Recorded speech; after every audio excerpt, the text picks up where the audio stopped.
এই একটু আগে পড়লাম বন্ধু কবি অদিতির লেখা, শেয়ার করি একটু বন্ধুদের সঙ্গে। শরৎ বালিকার বয়স বাড়ে না। শঙ্খ চক্র ভুবনের ফাঁদ এড়িয়ে সে যেতে চায় শিউলি বাগানের পথে। তার অভিমুখ থেকে খসে যায় বেনারসি শাখা এবং আলতা সিঁদুরের বরাভয়।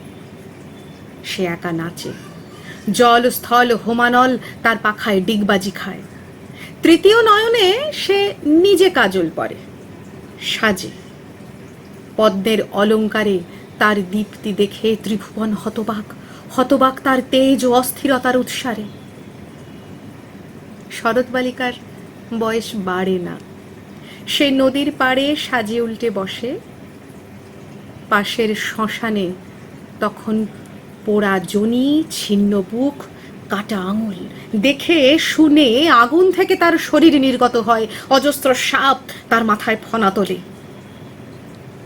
বালিকার মনে পড়ে তার 10টি হাত ও প্রহরণের কথা, মনে পড়ে তার অনন্ত জন্মের কথা। তারপর ধর্ষণ ও হত্যা এপিসোডে ক্রমশ লম্বা হতে থাকে সে।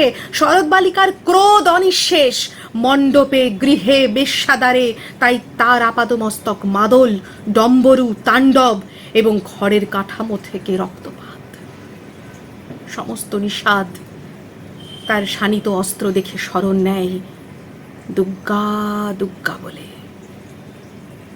সেও যাবে না বলে, অস্বীকার করছে বিজয়া ও বিসর্জন, এবং সিঁদুর খেলা ফেলে তাকে ব্যারিকেডে রেখে যেসব অবাধ্য মেয়ের দল অকাল বোধন অগ্রাহ্য করে উঠে দাঁড়াচ্ছে, সন্ধি পুজোয় পুড়িয়ে দিচ্ছে স্ত্রী অঙ্গ, তাদেরও বয়স বাড়ছে না। আদতে এরা শরৎ বালিকার সহোদরা। কপালে টিপ পড়ে বলে তোমরা এদের 3 নম্বর চোখ ও ফনা দেখতে পাওনি এখনো।